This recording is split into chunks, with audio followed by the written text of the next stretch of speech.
ஏசாயா தீர்க்கதரிசியின் புஸ்தகம் 59ஆம் அதிகாரம். இதோ, இரட்சிக்கக்கூடாதபடிக்கு கர்த்தருடைய கை குறுகி போகவும் இல்லை, கேட்கக்கூடாதபடிக்கு அவருடைய செவி மந்தமாகவும் இல்லை. உங்கள் அக்கிரமங்களே உங்களுக்கும் உங்கள் தேவனுக்கும் நடுவாக பிரிவினை உண்டாக்குகிறது. உங்கள் பாவங்களே அவர் உங்களுக்கு செவி கொடாதபடிக்கு அவருடைய முகத்தை உங்களுக்கு மறைக்கிறது. ஏனென்றால் உங்கள் கைகள் இரத்தத்தாலும் உங்கள் விரல்கள் அக்கிரமத்தாலும் கரைப்பட்டிருக்கிறது. உங்கள் உதடுகள் பொய்யை பேசி உங்கள் நாவு நியாயக்கேட்டை வசனிக்கிறது. நீதியை தேடுகிறவனும் இல்லை, சத்தியத்தின்படி வழக்காடுகிறவனும் இல்லை. மாயையை நம்பி அபத்தமானதை பேசுகிறார்கள். தீமையை கற்பந்தரித்து அக்கிரமத்தை பெறுகிறார்கள். கட்டுவிரியனின் முட்டைகளை அடைகாத்து சிலந்தியின் நெசவுகளை நெய்கிறார்கள். அவைகளின் முட்டைகளை சாப்பிடுகிறவன் சாவான். அவைகள் நெருக்கப்பட்டதேயானால் விரியன் புறப்படும். அவைகளின் நெசவுகள் வஸ்திரங்களுக்கேற்றவைகள் அல்ல. தங்கள் கிரியைகளாலே தங்களை மூடிக்கொள்ள மாட்டார்கள். அவர்கள் கிரியைகள் அக்கிரம கிரியைகள். கொடுமையான செய்கை அவர்கள் கைகளில் இருக்கிறது. அவர்கள் கால்கள் பொல்லாப்பு செய்ய ஓடி குற்றமில்லாத இரத்தத்தை சிந்த தீவிரிக்கிறது. அவர்கள் நினைவுகள் அக்கிரம நினைவுகள். பாழ்கடிப்பும் அழிவும் அவர்கள் வழிகளில் இருக்கிறது. சமாதான வழியை அறியார்கள். அவர்கள் நடைகளில் நியாயமில்லை. தங்கள் பாதைகளை தாங்களே கோணலாக்கி கொண்டார்கள். அவைகளில் நடக்கிற ஒருவனும் சமாதானத்தை அறியான். ஆதலால் நியாயம் எங்களுக்கு தூரமாயிருக்கிறது, நீதி எங்களை தொடர்ந்து பிடிக்காது. வெளிச்சத்துக்கு காத்திருந்தோம், இதோ இருள். பிரகாசத்துக்கு காத்திருந்தோம், ஆனாலும் அந்தகாரத்திலே நடக்கிறோம். நாங்கள் குருடரை போல் சுவரை பிடித்து கண்ணில்லாதவர்களைப் போல் தடவுகிறோம். இரவில் இடறுகிறது போல பட்ட பகலிலும் இடறுகிறோம். செத்தவர்களைப் போல் பாழிடங்களில் இருக்கிறோம். நாங்கள் அனைவரும் கரடிகளைப் போல உருமி புறாக்களைப் போல கூவி கொண்டிருக்கிறோம். நியாயத்துக்கு காத்திருந்தோம், அதை காணோம். இரட்சிப்புக்கு காத்திருந்தோம், அது எங்களுக்கு தூரமாயிற்று. எங்கள் மீறுதல்கள் உமக்கு முன்பாக மிகுதியாயிருந்து எங்கள் பாவங்கள் எங்களுக்கு விரோதமாய் சாட்சி சொல்லுகிறது. எங்கள் மீறுதல்கள் எங்களோடே இருக்கிறது. எங்கள் அக்கிரமங்களை அறிந்திருக்கிறோம். கர்த்தருக்கு விரோதமாய் துரோகம் பண்ணி பொய் பேசி எங்கள் தேவனை விட்டு பின்வாங்கினோம். கொடுமையாகவும் கலகமாகவும் பேசினோம். கள்ள வார்த்தைகளை கற்பந்தரித்து இருதயத்திலிருந்து பிறப்பிக்க பண்ணினோம். நியாயம் பின்னிட்டு அகன்றது, நீதி தூரமாய் நின்றது. சத்தியம் வீதியிலே இடறி யதார்த்தம் வந்து சேரமாட்டாமற் போகிறது. சத்தியம் தள்ளுபடியாயிற்று. பொல்லாப்பை விட்டு விலகுகிறவன் கொள்ளையாகிறான். இதை கர்த்தர் பார்த்து நியாயமில்லை என்று விசனமுள்ளவரானார். ஒருவரும் இல்லையென்று கண்டு விண்ணப்பம் பண்ணுகிறவன் இல்லையென்று ஆச்சரியப்பட்டார். ஆதலால் அவருடைய புயமே அவருக்கு இரட்சிப்பாகி அவருடைய நீதியே அவரை தாங்குகிறது. அவர் நீதியை மார்க்கவசமாக அணிந்து இரட்சிப்பென்னும் சீராவை தமது சிரசில் தரித்து நீதி சரிகட்டுதல் என்னும் வஸ்திரங்களை உடுப்பாக உடுத்து வைராக்கியத்தை சால்வையாக போர்த்து கொண்டார். கிரியைகளுக்கு தக்க பலனை அளிப்பார்.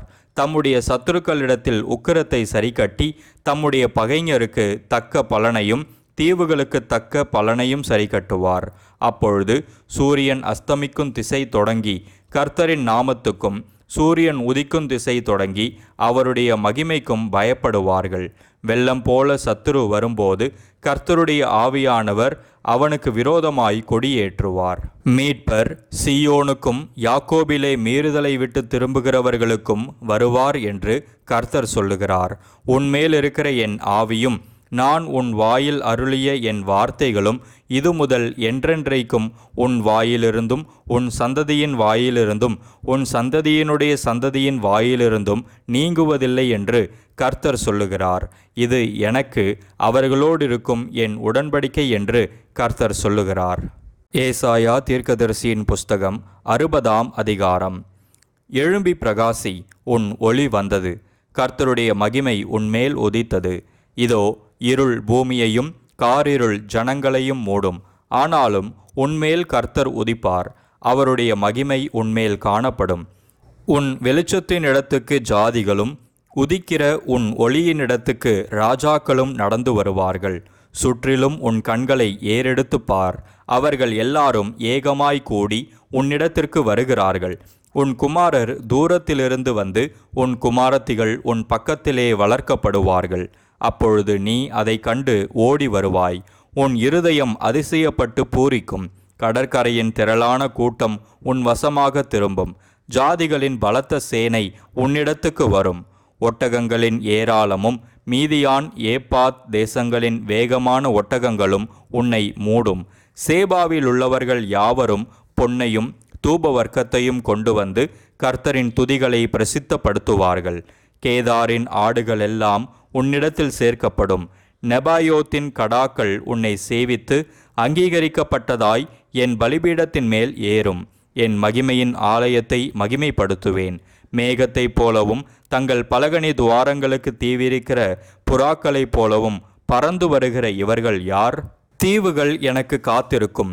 அவர் உன்னை மகிமைப்படுத்தினார் என்று உன் பிள்ளைகளையும் அவர்களோடே கூட அவர்கள் பொன்னையும் அவர்கள் வெள்ளியையும் உன் தேவனாகிய கர்த்தரின் நாமத்துக்கென்றும் இஸ்ரவேலின் பரிசுத்தருக்கென்றும் தூரத்திலிருந்து கொண்டு வர தர்ஷீஸின் கப்பல்களும் ஏற்கனவே எனக்கு காத்திருக்கும். அந்நியரின் புத்திரர் உன் மதில்களை கட்டி அவர்களுடைய ராஜாக்கள் உன்னை சேவிப்பார்கள். என் கடுங்கோபத்தினால் உன்னை அடித்தேன், ஆனாலும் என் கிருபையினால் உனக்கு இறங்கினேன். உன்னிடத்துக்கு ஜாதிகளின் பலத்த சேனையை கொண்டு வரும்படிக்கும் அவர்களுடைய ராஜாக்களை அழைத்து வரும்படிக்கும் உன் வாசல்கள் இரவும் பகலும் பூட்டப்படாமல் எப்பொழுதும் திறந்திருக்கும். உன்னை சேவிக்காத ஜாதியும் ராஜ்யமும் அழியும். அந்த ஜாதிகள் நிச்சயமாய் பாழாகும். என் பரிசுத்த ஸ்தானத்தை சிங்காரிக்கும்படிக்கு லீபனோனின் மகிமையும் தேவதாரு விருட்சங்களும் பாய்மர விருட்சங்களும் புன்னை மரங்களும் கூட உன்னிடத்திற்கு கொண்டு வரப்படும். என் பாதஸ்தானத்தை மகிமைப்படுத்துவேன். உன்னை ஒடுக்கினவர்களின் பிள்ளைகளும் குனிந்து உன்னிடத்தில் வந்து உன்னை அசட்டை பண்ணின யாவரும் உன் காலடியில் பணிந்து உன்னை கர்த்தருடைய நகரம் என்றும் இஸ்ரவேலுடைய பரிசுத்தரின் சீயோன் என்றும் சொல்வார்கள்.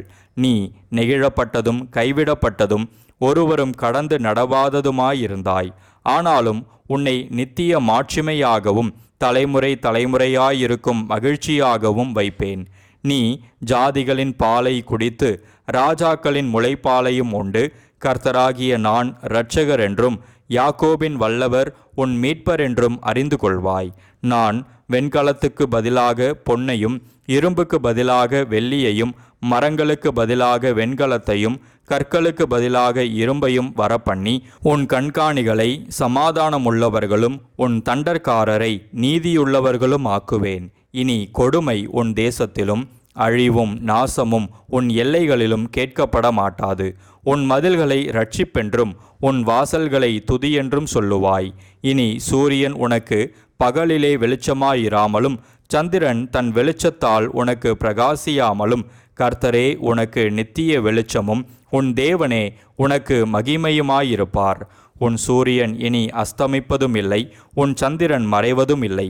கர்த்தரே உனக்கு நித்திய வெளிச்சமாயிருப்பார். உன் துக்க நாட்கள் முடிந்து போம்.